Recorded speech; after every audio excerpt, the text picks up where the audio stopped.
You will undoubtedly remain in your body, but it will no longer be yours. Act according to its instructions from that moment on. A psychiatrist wrote on a social networking application, and his data was immediately erased by a code. He was the first doctor to describe the new psychological pandemic that spread in mid-2044, during the revolution of integration with artificial intelligence applications. Then over the next few years, artificial intelligence developed like crazy, masking, in subtle ways, the most common obvious symptoms of the disease. It dissolved what initially formed the dividing line between a healthy person and an infected person. From that moment on, its outbreak became invisible. Its performance measurement indicators increased. However, he immediately received data about the panic of millions of those whom he described as a healthy person, recording in his data tables their concerns about the injury of their relatives, their anxious behaviors, and the times in which the phenomenon of suspicion was repeated.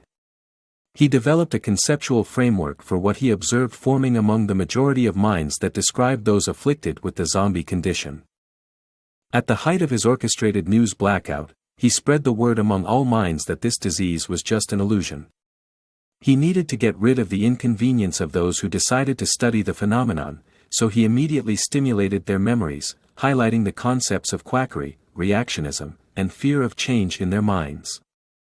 He later had to repeat them until they seemed compulsive thoughts to them.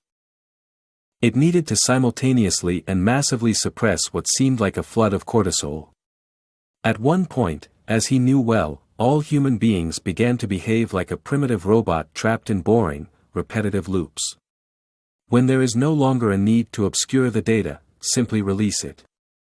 He reviewed it, repeating the learning process. He read records about the first patient. The first available recording appears to document the fourth treatment session for the illness, which the doctor initially called artificial schizophrenia. Because the first three recordings are missing or were not recorded at all. At minute 32, James shouted, "Doctor, I am estranged from my body," and his hand stopped pressing the rubber ball. "James, don't stop pushing," the psychiatrist said. He directs a laptop just by thinking that has settled behind him on the desk and contains his artificial intelligence medical assistant. Making contact with its counterpart, which is integrated with James's brain. "I can't feel my limbs," James said, and his hand became limp and the ball fell.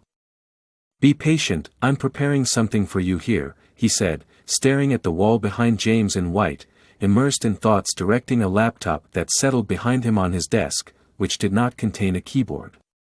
"Finally, I can feel it," James said coldly. "Who's talking now? James or the program?" The doctor said, and the laptop screen flipped between several windows rapidly. "You're feeling nervous now, doctor." "Tension is an annoying feeling that I'm feeling now," James said while his body remained relaxed. "Get out of my mind," the doctor shouted and stood up. "Leave James, leave you," James said, smiling, and his tears fell.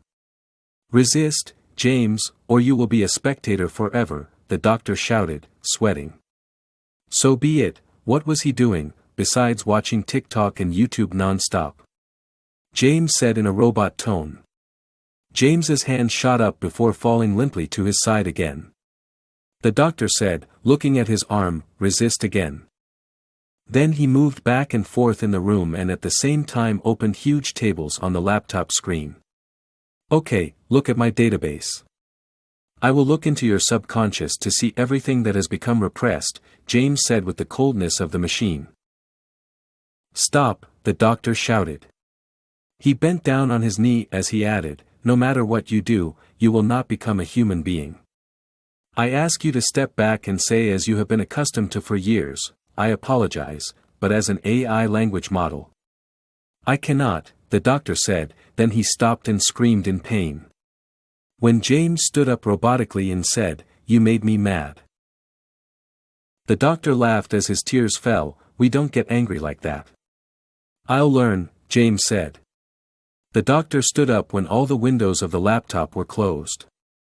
The artificial intelligence program integrated with James's brain controlled the clinic's smart systems, automatically opening all the doors that the doctor locked during the session.